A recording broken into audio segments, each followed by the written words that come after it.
An object is dropped from a height h, then the distance traveled in time t, 2t and 3t are in ratio. तो ये successive time नहीं है, ये शुरुआत से ही time. तो टी टाइम में कितना चलेगा तो वो होगा हाफ जी टी स्क्वायर। शुरुआत से 2t टाइम में कितना चलेगा तो वो होगा हाफ जी इंटू 2t का स्क्वायर। और शुरुआत से 3t टाइम में कितना चलेगा तो हो जाएगा हाफ जी इंटू 3t का स्क्वायर। और इनका आपसे रेशियो पूछा गया, तो ये आंसर आएगा 1:4:9। ये टी टाइम, 2t टाइम और 3t टाइम ये सब कुछ स्टार्टिंग से हैं, सक्सेसिव टाइम इंटरवल्स नहीं है कि पहला t फिर अगला वाला 2t फिर अगला वाला 3t, ऐसा कुछ भी नहीं है। ठीक है, तो आंसर क्या बना इसका, बी पार्ट।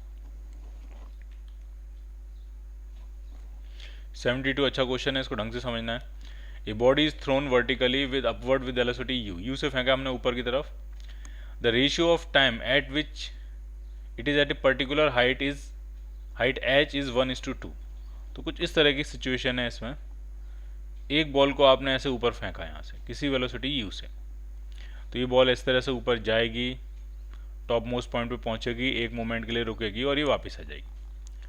तो रेशियो ऑफ टाइम कह रहे हैं जब वो एक पर्टिकुलर हाइट पे होता है। मान लिया बॉल एक पर्टिकुलर हाइट पे है, वो मैक्सिमम हाइट से कम है, तो डेफिनेटली वो 2 बार होगी। तो जो टाइम्स हैं, जो इंस्टेंसेज हैं, उनका जो टाइम का रेशियो 1:2 है। यानी अगर आपने t=0 पे बॉल को फेंका और t=t टाइम पे वो पहली बार इस हाइट पे होता है, तो t=2t टाइम पे भी वो दूसरी बार उस हाइट पे होगा। t=t टाइम पे पहली बार उस हाइट पे होगा, तो अगली बार कब होगा, जब वो वापस लौट के आ रहा होगा, तो वो टाइम कितना होगा 2t, तभी टाइम का रेशियो 1:2 बनेगा। तो ये पूछ रहे हैं व्हाट इज द मैक, और ये हाइट जो दी है आपको, इस हाइट का नाम उन्होंने दिया h। तो आपसे पूछ रहे हैं ये बताओ मैक्सिमम हाइट कितनी होगी। ठीक, तो ढंग से समझना है, इस पॉइंट से इस पॉइंट तक जाने में टाइम कितना हुआ, तो यहाँ से यहाँ तक का टाइम t, और शुरुआत से लेकर बिल्कुल यहाँ तक पहुँचने का टाइम 2t। तो यहाँ से यहाँ तक का ये जो टाइम इंटरवल होगा ये t होगा। यहाँ पे टाइम जो शो कर रही क्लॉक वो 2t है, यहाँ पे जो टाइम क्लॉक शो कर रही है वो t है, तो इसके बीच में जो टाइम इंटरवल होगा वो भी t के बराबर होगा। तो आधा टाइम कितना हुआ, जाने का टाइम और आने का टाइम, तो वो t/2 हुआ, t/2। ठीक है, ये वाला टाइम t/2। और ये वाला टाइम कितना होगा, तो सिमेट्री ये कहती है कि जो ये वाला टाइम होगा वही ये वाला टाइम होगा। तो ये वाला टाइम अगर t है तो ये वाला टाइम भी कितना होगा t, तो ये वाला टाइम भी कितना होगा आपका t। यानी अगर ये पूछा जाए ग्राउंड पे कब पहुंचेगी वो बॉल, तो वो 3t टाइम के बाद ग्राउंड पे पहुंचेगी। अब सेटल कैसे करते हैं वो समझना। हम यहाँ से इक्वेशन बनाना शुरू करेंगे क्योंकि इस पॉइंट का फायदा है, इस पॉइंट पे जो वेलोसिटी होती है वो क्या होती है, 0, रेस्ट से ड्रॉप हुआ ये हम मान के चलेंगे। ठीक, तो ढंग से समझना है इसमें। अगर आपसे पूछा जाए कि टोटल हाइट कितनी है, तो टाइम है t/2 प्लस टी, यानी 3t/2 टाइम में जो गिरेगा वो टोटल हाइट होगी। तो capital H is equal to बनेगा आपका हाफ जी, टोटल टाइम कितना है तो वो है 3t/2 का स्क्वायर। तो ये कितना आ जाएगा H इज इक्वल टू, तो ये आ जाएगा 9/8, 9 ये आ जाएगा, और ये 2 का स्क्वायर और 2 मल्टीप्लाई करके 8 GT², ये टोटल हाइट होगी। अब इसको स्मॉल h से कैसे कवर करेंगे, तो स्मॉल h जो हाइट ट्रेवल करी है वो इस t टाइम इंटरवल में ट्रेवल की है। तो स्मॉल h की जो वैल्यू होगी क्या वो ये होगी कि टोटल हाइट में से हम t/2 की हाइट माइनस कर दें।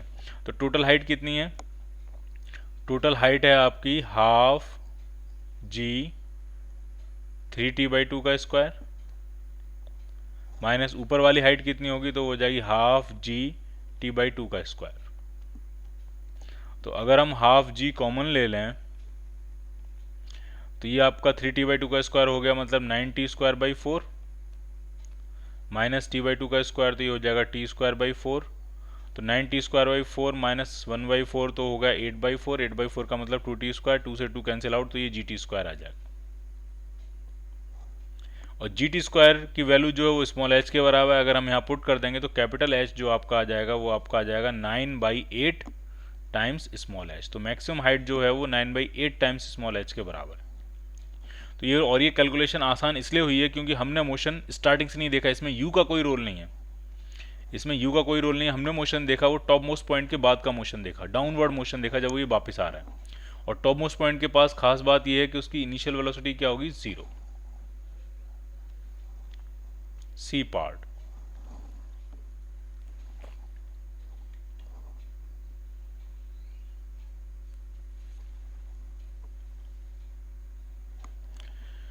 A body is dropped from height h if t1 and t2 be the times in covering first half and the second half distance respectively। ठीक, कुछ इस तरह की सिचुएशन है, एक बॉडी है, उसको कितनी हाइट से गिरा रहे हैं, h हाइट से, और पहली आधी डिस्टेंस में टाइम लग रहा है t1, दूसरी आधी डिस्टेंस में टाइम लग रहा है t2, इनिशियली वेलोसिटी 0 है। तो ये रेशियो हमें पता है, अगर इनिशियली आपने रेस्ट से गिराया और इक्वल डिस्टेंसेज आपने उसको ट्रेवल करने के लिए दी हैं, तो उनका जो रेशियो होता है t1:t2 का जो रेशियो होगा वो होता है 1:√2-1। अगला वाला अगर होता इसमें एक और उतनी बराबर हाइट होती तो वो हो जाता √3-√2, फिर अगला वाला हो जाता √4-√3, इस तरह से ही चलता है। तो ये में डायरेक्ट याद है t1 और t2 का जो रेशियो हो जाएगा वो आपका हो जाएगा 1/√2-1।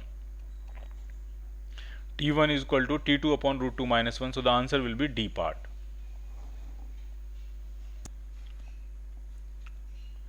A body is projected vertically upward with a given velocity. The ratio of the time taken to cover the first 1/4 and the last 1/4 of the ascent to the highest point is। कुछ इस तरह की situation है, किसी velocity से आपने किसी ball को ऊपर फेंका है और 1/4 यानी 4 बराबर हिस्से इसकी जो हाइट इसने ट्रेवल की इसके बांट देने, हमने मान लिया 4 बराबर हिस्से कर दिया आपने किसी वेलोसिटी से फेंका। तो पहला 1/4 और आखिरी 1/4 का टाइम का रेशियो हमें निकालना है। तो हम उल्टा शुरू करते हैं, अगर हमने ऊपर से इसको रेस्ट से गिराया होता तो पहला 1/4, दूसरा 1/4, तीसरा 1/4 और चौथा 1/4 का जो रेशियो होता, अगर हमें वो लिखना होता तो वो हमें याद है। t1, t2, t3 और t4 टाइम का रेशियो अगर हमें पूछा जाता तो वो हमें याद है, और वो रेशियो होता है 1:√2-1 √3-√2 √4-√3। लेकिन आपसे चारों का रेशियो नहीं पूछा गया, आपसे पूछा गया t4 और t1 का रेशियो। तो हम सिर्फ पहले वाले और आखिरी वाले पे फोकस करेंगे। ये है t1 और ये है t4, और आपसे उल्टा पूछा गया, आपसे पूछा गया t4/t1, क्योंकि आपसे तो ये पूछा गया कि अगर हम नीचे से फेंकें तो पहला 1/4 तो फिर t4 बनेगा और आखिरी 1/4 t1 बनेगा, उनका रेशियो आपसे पूछा गया। तो ये आपका आ जाएगा √4 - √3/1। सो the answer will B 2 - √3 is to 1. So the answer will be C part.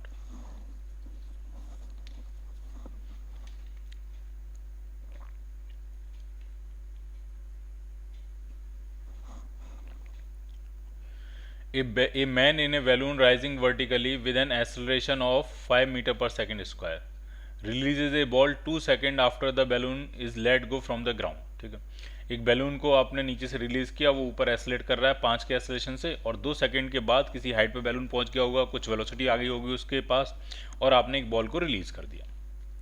तो वो बॉल जो है वो ग्राउंड से कितना ऊपर तक जाएगी ये आपसे पूछा गया है। ठीक है, तो ढंग से समझिए इस क्वेश्चन को, क्या है ये सिचुएशन। इसमें एक बैलून है जिसको आपने ग्राउंड से रिलीज किया गया, कितना एसलेशन से ऊपर एसलेट कर रहा है, तो वो एसलेशन जो है वो है 5 मीटर पर सेकेंड स्क्वायर। तो 2 सेकंड में बैलून पहुंचेगा कहाँ, क्या हाइट होगी उसके पास और क्या वेलोसिटी होगी, v0 नाम दे देते हैं। तो हाइट की इक्वेशन होगी हाफ a² हाफ a कितना है एसलेशन 5 और 2 सेकंड का स्क्वायर 4, तो वो 10 मीटर हाइट पे होगा। ठीक है, तो हाइट पता लग गई 10 मीटर। ठीक, उसके पास वेलोसिटी कितनी होगी v0, तो इनिशियल वेलोसिटी अगर 0 थी तो एसलेशन उसका 5 है ऊपर की तरफ और टाइम है 2 सेकंड, तो वेलोसिटी भी आ गई 10 न्यूमेरिकल वैल्यू आ गई 10 मीटर पर सेकंड। तो वेलोसिटी भी आ गई आपकी 10 मीटर पर सेकंड। अब उसी मोमेंट पे आपने उसके अंदर से एक स्टोन, एक बॉल जो है वो रिलीज कर दी, तो बॉल के पास वेलोसिटी वही होगी जो बैलून की होगी। बैलून की वेलोसिटी उस मोमेंट की जो वेलोसिटी होगी वही बॉल की इनिशियल वेलोसिटी बन जाएगी, यानी बॉल की इनिशियल वेलोसिटी होगी 10 मीटर पर सेकंड। और ये बॉल अब ये बैलून से अलग है तो इसके पास बैलून का एसलेशन नहीं होगा, तो इसके पास एसलेशन तो वही होगा जो एसलेशन ड्यू टू ग्रेविटी है। उस ग्रेविटी के एसलेशन की वजह से ये थोड़ा ऊपर जाएगी और फिर ये नीचे गिर जाएगी। कितना ऊपर और जाएगी यहाँ से, ये कितना हाइट होगी, तो ये होगी u²/2g, ये फॉर्मूला लगाएंगे हम। तो 10 का स्क्वायर हो गया 100/2g, जी की वैल्यू 10, तो ये आ गया 5 मीटर। 5 मीटर ऊपर और जाएगी। ठीक है, बैलून के साथ कितना मीटर ऊपर आई, 10 मीटर, और अपने आप से मोशन अंडर ग्रेविटी जब करेगी तब कितना और ऊपर जाएगी, 5 मीटर। टोटल हाइट कितनी होगी उसकी, ग्रेटेस्ट हाइट ग्राउंड से कितनी होगी, तो वो आ जाएगी आपकी 15 metre. So the answer will be A part.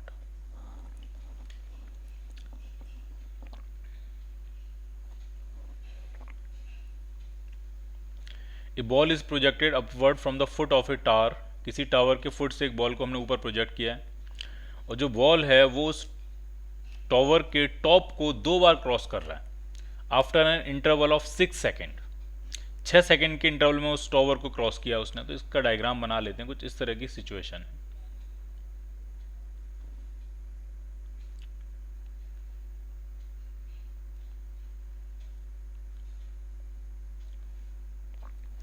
ये मान लिया टॉवर है और एक बॉल को हमने यहां से फेंका है, मान लिया u स्पीड से। तो ये बॉल इस तरह से ऊपर जाएगी जाएगी इस तरह से, और ये इस तरह से वापस आ जाएगी। तो जब टॉवर को क्रॉस करेगी तो 2 बार क्रॉस करेगी, एक बार जाते टाइम एक बार आते टाइम, और ये जो इंटरवल है वो 6 सेकेंड है। यानी इस पॉइंट से ऊपर तक जाना और वापस उसी पॉइंट तक आने का टाइम इंटरवल 6 सेकेंड दिया है आपको। तो इधर का टाइम होगा 3 सेकेंड और इधर का भी टाइम कितना होगा 3 सेकेंड। क्लियर? ये पूरा जो आना जाना है टॉप से टॉप, ये 6 सेकेंड है। अच्छा, ग्राउंड तक पहुंचने का टोटल टाइम 12 सेकेंड है। तो ये भी सिमेट्री से बराबर होते हैं टाइम, ये भी बराबर होते हैं। तो 6 सेकेंड ऊपर हो गया तो 6 सेकेंड नीचे का भी होगा। तो ये टाइम भी कितना होगा 3 सेकेंड, और ये टाइम भी कितना होगा 3 सेकेंड। अब आपसे पूछ रहे हैं हाइट कितनी होगी, हम वो भी निकाल सकते हैं, इनिशियल स्पीड भी हम निकाल सकते हैं। तो हाइट अगर निकालनी है तो कैसे निकालेंगे वो समझिए। तो हम टॉप मोस्ट पॉइंट से देखेंगे।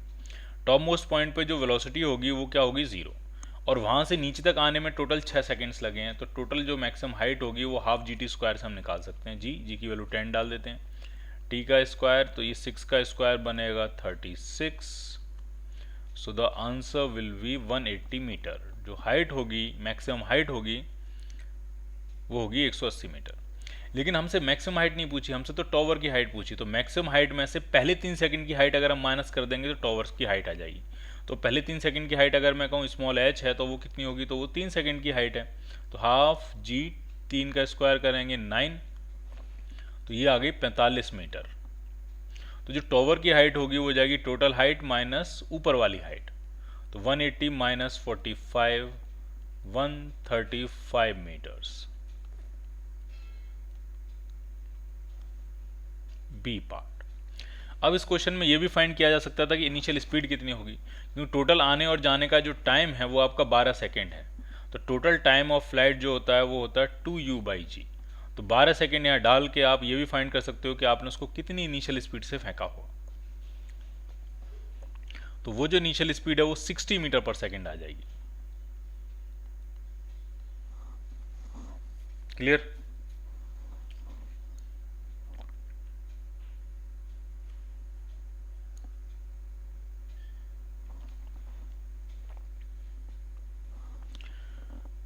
From the top of a tower of height 400 meter, a ball is dropped by a man. Simultaneously from the base of the tower another ball is thrown up with a velocity 50 metre पर second. ठीक है, कुछ इस तरह की situation है। जो tower है वो आपका 400 मीटर हाइट का है। कितनी हाइट का है? 400 मीटर हाइट का। और एक बॉल को तो हमने रेस्ट से ड्रॉप किया है यहाँ से, और उसी मोमेंट पे मान लिया इसका नाम ए कह देते हैं, और उसी मोमेंट पे एक बॉल को ग्राउंड से फेंका है कितनी स्पीड से? 50 मीटर पर सेकंड की स्पीड से। अब ये पूछ रहे हैं ये मिलेंगे कहाँ, बेस से कितनी हाइट पे ये मीट करेंगे। ठीक, तो कब मिलेंगे पहले ये फाइंड करेंगे, फिर कहाँ मिलेंगे ये फाइंड करेंगे। ठीक है, तो ये अगर मान मैंने ये कहा कि टी सेकंड के बाद ये मीट कर जाते हैं, तो टी सेकंड में ए बॉल जितना नीचे आएगी और ये जो बी बॉल है ये जितना ऊपर पहुंचेगी, ये दोनों का सम जो होगा वो आपका 400 मीटर होना चाहिए। तो ए कितना गिरेगी नीचे टी सेकंड्स में, तो वो होगा हाफ जी टी स्क्वायर। ठीक है, ए की डिस्टेंस है डाउनवर्ड, डिस्टेंस है ए की डाउनवर्ड्स। बी की डिस्टेंस अपवर्ड्स कितनी होगी, तो वो हो जाएगी 50 t minus half g t square. B कितना ऊपर चलेगा, तो वो जाएगा 50 t minus half g t square. ये डिस्टेंस ट्रेवल्ड बाई बी है इन द अपवर्ड डायरेक्शन, ये है distance travelled by A in the upward direction, in the downward direction, और इनका जो सम है वो आपका आना चाहिए 400। तो मजे की बात यह है कि हाफ जी टी स्क्वायर से half g t square cancel out हो जाएगा, और टाइम जो आएगा वो 8 सेकेंड आ जाएगा। तो टाइम आएगा वो कितना आ जाएगा आपका 8 सेकेंड आ जाएगा। तो 8 सेकेंड बाद ये मीट करेंगे। कहाँ मीट करेंगे, कहाँ मीट करेंगे, तो अगर आपको बॉटम से हाइट फाइंड करनी है तो आप इसमें डालो equation 50 t minus half g t square में, और अगर आपको टॉप से हाइट फाइंड करनी है तो आप सिर्फ हाफ जी टी स्क्वायर में डालो टी की वैल्यू। तो हमें जो हाइट फाइंड करनी है from the base of the tower, तो हम डालेंगे 50 t minus half g t square में, टी की value 8 second.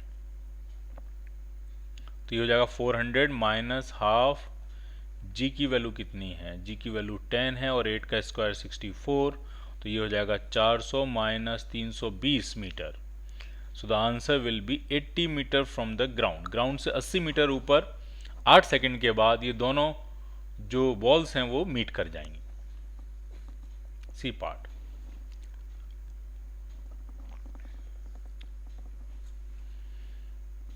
A particle is dropped under gravity from rest from a height h and it travels a distance 9h by 25 in the last second. Last second में 9h by 25,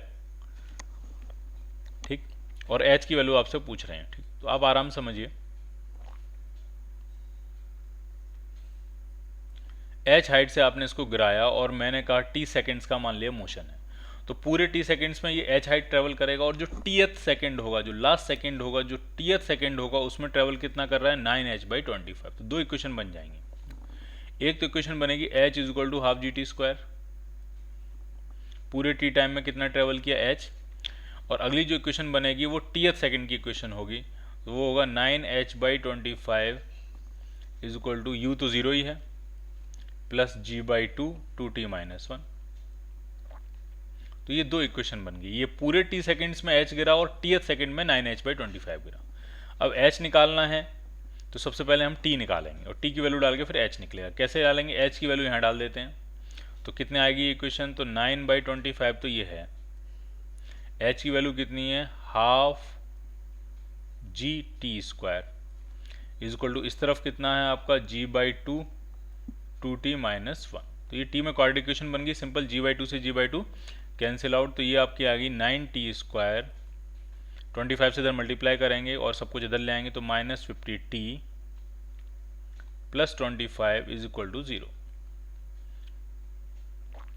तो ये quadratic equation है और इसके roots में आएंगे 9t square, अगर आप 9 और 25 को मल्टीप्लाई करोगे तो ये 3 इंटू 3 इंटू 5 इंटू 5 आ जाएगा।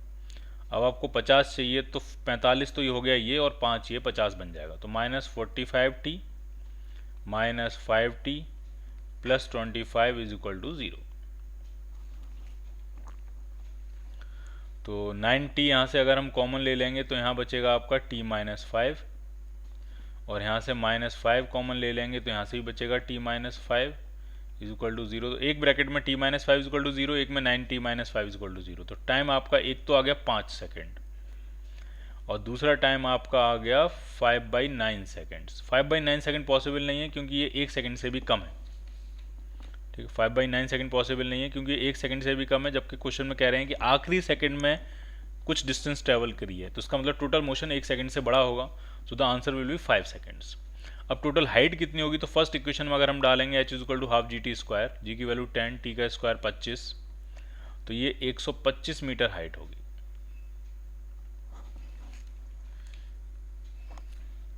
जी की वैल्यू अगर आप 9.8 डाल के सेटल करोगे तो 125 से थोड़ा सा कम आएगा, तो 122.5 मीटर्स आ जाएगा आपका।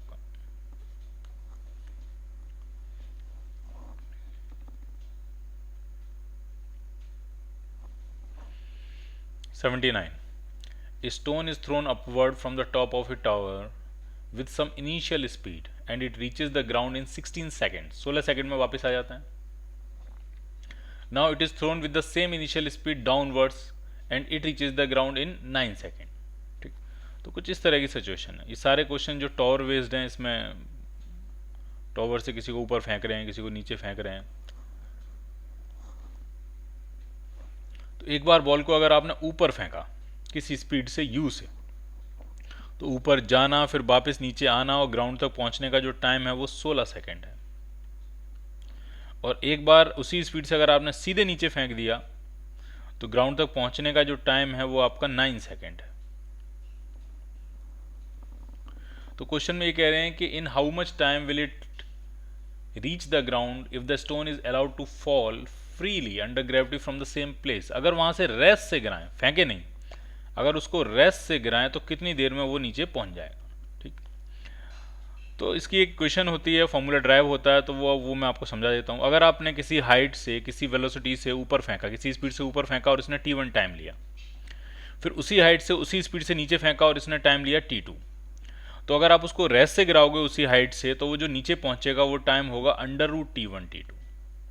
तो ये कंसेप्ट आपको याद कर लेना है। अगर किसी स्पीड से ऊपर फेंका, टाइम लगाया उसने T1, उसी स्पीड से नीचे फेंका, टाइम लगाया T2, तो उसी हाइट से अगर आप उसको रेस्ट से गिराओ,